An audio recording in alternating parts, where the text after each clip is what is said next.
At 74, I finally understood why my doctor cried when he gave me the results. What I'd been ignoring for decades had been quietly destroying everything I thought I had time to fix. This channel features real wisdom from people who've lived long enough to know what actually matters.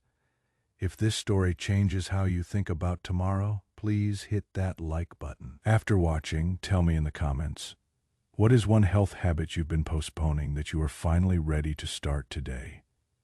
If you are ready, let me begin.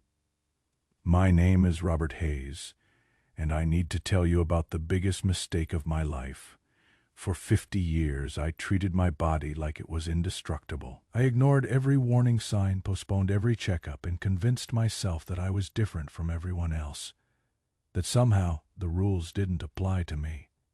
It started when I was in my 20s. I was working construction, young and strong, and I felt invincible.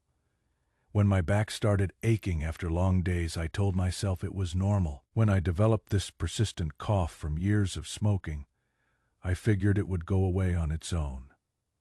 When I noticed I was getting winded climbing stairs, I blamed it on being out of shape and promised myself I'd start exercising next month. Next month never came. By my 30s, the warning signs were getting harder to ignore. My blood pressure was high during a routine physical, but the doctor wanted me to come back for more tests. I was too busy with work, too busy building my career, too busy providing for my family. I told myself I'd deal with it later. There was always something more urgent, always a reason to postpone taking care of myself. My wife, Sarah, would beg me to go to the doctor. She'd make appointments for me and I'd cancel them. She'd buy healthy groceries and I'd stop at the drive. Through on my way home from work, she'd suggest we take walks together after dinner. And I'd say I was too tired. I had every excuse in the book, and I believed every one of them. The decades blurred together in a haze of postponement. In my 40s, I developed diabetes. The doctor explained how serious it was, gave me medication, told me to change my diet and exercise regularly. For about 2 weeks, I tried. Then work got busy, life got complicated, and I went back to my old habits. I told myself the medication was enough. I told myself I'd get serious about it next year. In my 50s, I had my first heart attack. Not a big one, the doctor said. A warning shot. They put me on more medications, gave me a list of lifestyle changes that could save my life.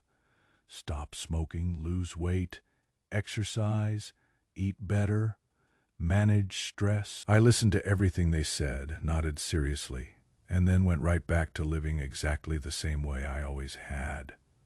You see, I had this magical thinking that many people have.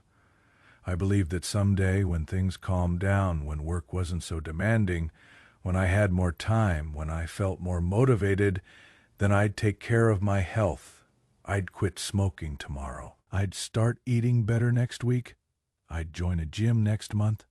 I'd go to the doctor next year. The problem with someday thinking is that someday never arrives. There is always another project, another deadline, another crisis that takes priority. Your health becomes this thing you'll deal with later. When you have time, when you have energy, when you have money, but time keeps passing, and your body keeps deteriorating. And those minor problems become major problems, and major problems become life-threatening conditions. I rationalized everything. When I couldn't walk up a flight of stairs without stopping to catch my breath, I told myself it was because I was getting older. When I needed afternoon naps just to function, I said it was because I worked hard. When my vision started getting blurry, I blamed it on too much computer work. When my feet started going numb, I figured it was just part of aging. My children started expressing concern. My daughter would call and ask about my health, and I'd brush off her questions. My son would suggest I see a specialist, and I'd change the subject. They could see what I refused to acknowledge, Faye, that I was slowly falling apart, and I wasn't doing anything about it. The truth is, I was scared. Terrified, actually. Not of being sick, but of finding out how sick I already was. If I didn't go to the doctor, if I didn't get tests done, then officially nothing was wrong. I could continue living in denial, pretending that ignoring my problems would make them disappear. Sarah tried everything. She'd cook healthy meals that I'd compliment, and then supplement with junk food. She'd buy me workout clothes for Christmas that would sit unused in my closet. She'd clip articles about health and leave them on my nightstand. She loved me enough to keep trying, and I loved her too little to change.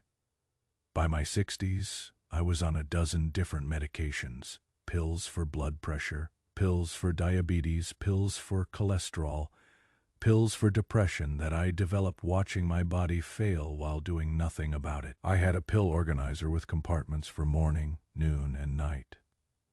My bathroom counter looked like a pharmacy. But even then, even with clear evidence that my body was breaking down, I continued to ignore the bigger picture. I took the pills but didn't change the behaviors that made them necessary. I treated symptoms but never addressed causes. I put Band-Aids on bullet wounds and wondered why I wasn't getting better. The wake-up call came on a Tuesday morning in March. I was 72 years old, getting ready for work. When I collapsed in my bedroom, Sarah found me unconscious on the floor and called 911. I woke up in the hospital 3 days later, confused and scared, with tubes and wires attached to my body. The doctor, Dr. Martinez, was a kind man in his 50s who'd been dealing with patients like me for his entire career. He sat down beside my bed with a thick folder of test results and spoke to me in a gentle but serious tone. He told me that my kidneys were failing, that my diabetes, left uncontrolled for decades, had damaged them beyond repair. He explained that I would need dialysis for the rest of my life, assuming I was lucky enough to live much longer. He showed me images of my heart, pointing out areas of severe damage from my untreated blood pressure and multiple minor heart attacks I'd had without even knowing it. Then he told me about my liver, damaged from years of ignoring my diabetes and taking too much medication to compensate for poor lifestyle choices. He explained that my circulatory system was so compromised that I was at constant risk of stroke. He went through a list of complications that read like a medical textbook: Faye neuropathy, retinopathy, nephropathy. But the moment that broke me, the moment I'll remember until I die, was when Dr. Martinez looked at my chart, then looked at me, and his eyes filled with tears. This professional, experienced doctor who delivered bad news thousands of times was crying for me. He said, "Mr. Hayes, if you had come to see me regularly, if you had taken care of yourself, if you had made even small changes over the years, most of this could have been prevented. We could have managed your diabetes, controlled your blood pressure, helped you quit smoking. But now, at 72, with this much damage, our options are very limited." That is when I understood the price of my neglect. It wasn't just that I was sick, it was that I was dying, and it was preventable. 50 years of putting off tomorrow what I should have done today had brought me to this moment, lying in a hospital bed, facing the consequences of decades of denial. The next few months were a blur of treatments, procedures, and gradual acceptance of my new reality. Dialysis 3 times a week, each session lasting 4 hours, a strict diet that eliminated most foods I enjoyed, daily medications that made me nauseous, energy levels so low that walking to the mailbox exhausted me. But the hardest part wasn't the physical suffering. It was watching the impact on my family. Sarah, who was 70 herself, became my full-time caregiver. She drove me to appointments, managed my medications, helped me shower when I was too weak to do it myself. My daughter rearranged her work schedule to help with my care. My son moved back to town to be closer to us. I had become the burden I'd always feared becoming, but not because I was old, because I'd spent 50 years making choices that guaranteed this outcome. Sitting in that dialysis chair 3 times a week for 4 hours at a time, I had plenty of time to think. I thought about all the warning signs I'd ignored, the chest pains I'd dismissed as heartburn, the fatigue I'd blamed on stress, the blurred vision I'd attributed to needing stronger reading glasses. I thought about all the opportunities I'd had to change course, the dozens of doctors who'd tried to help me, the family members who'd expressed concern, the friend who'd had a heart attack at 45 and completely changed his lifestyle. I'd watched him transform his health and told myself his situation was different from mine. I thought about the time I'd wasted, not just the years I'd lost to poor health, but the quality time I'd missed with my family because I was always tired, always uncomfortable, always medicating symptoms instead of addressing problems. Most painfully, I realized that my stubbornness had stolen experiences from the people I loved most. Sarah had wanted to travel when we retired, but my health wouldn't allow it. My grandchildren had wanted me to play with them, but I was too exhausted and sick to be the grandfather they deserved. 2 years into my new reality, Sarah and I were sitting in our living room one evening when she said something that haunts me. She said, "Robert, I feel like I've been watching you die in slow motion for 20 years, and there was nothing I could do to stop it." She was right. While I thought I was living my life, I was actually dying my death. One postponed appointment, one ignored symptom, one rationalization at a time. Now I am 74, and I spend my days managing the consequences of decisions I made decades ago. Some damage is irreversible. My kidneys will never function normally again. The scarring on my heart is permanent. The neuropathy in my feet means I'll never feel steady when I walk. But here is what I want you to understand, especially if you are younger than I am now. Your body is not indestructible.